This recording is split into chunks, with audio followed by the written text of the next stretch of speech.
नमस्कार.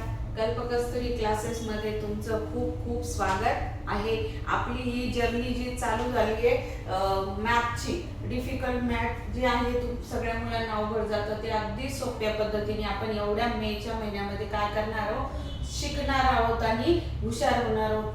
कशामध्ये? मॅथमध्ये. तर आपण आता डिव्हिजनचे बरेच 3-4 पार्ट झाले आहे माझे.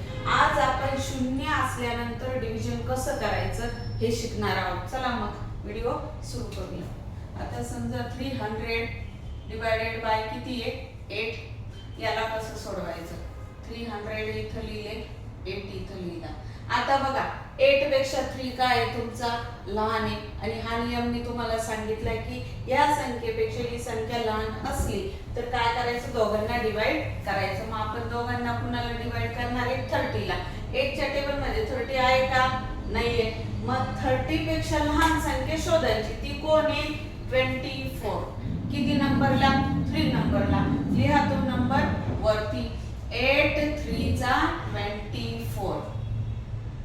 आता इथं सबट्रॅक्शन करायचं. कॅरीचं सबट्रॅक्शन पण मी शिकवलंय.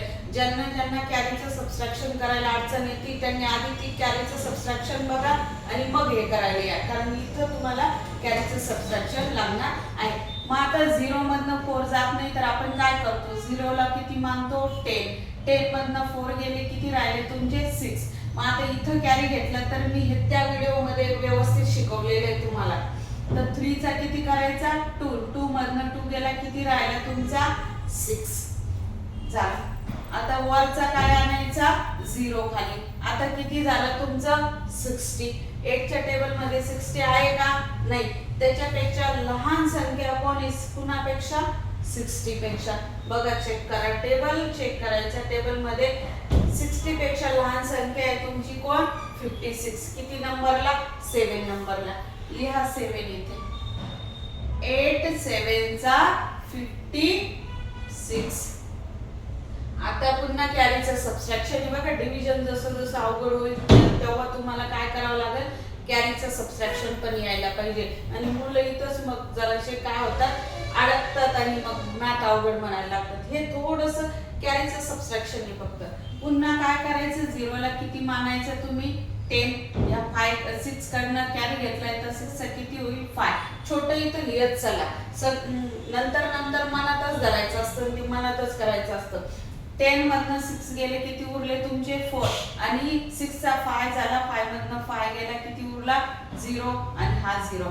बघा, आता या डिवायझर पेक्षा जेव्हा डिव्हिडंड छोटा येतो तेव्हा आपण त्याला काय करतो? रिमाइंडर ठेवून घेतो, कारण 8 पेक्षा 4 काय छोटा आहे. याचं ते पॉइंटचं डिव्हिजन मी नंतर घेईलच.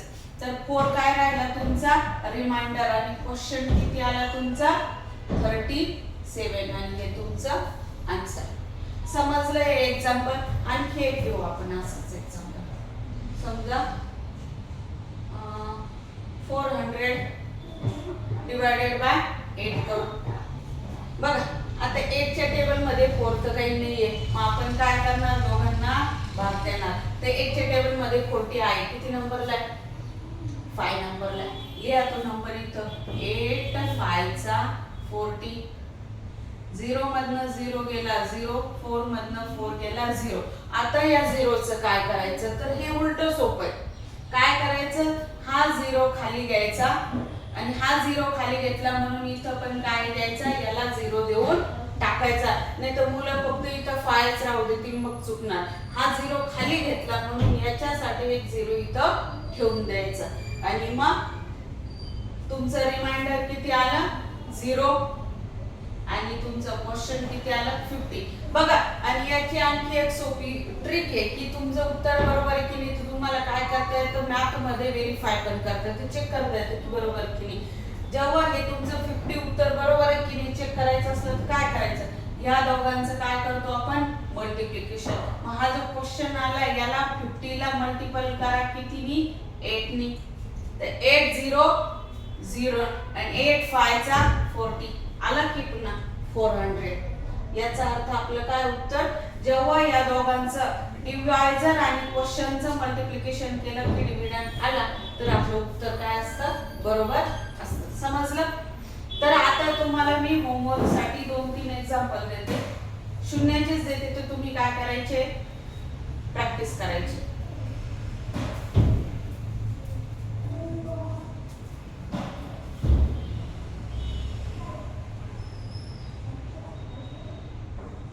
याचा आन्सर मला काय करा, कमेंट करा. व्हिडिओ कसा वाटला कमेंट मध्ये नक्की सांगा. लाईक करा, शेअर करा आणि सबस्क्राईब करायला विसरू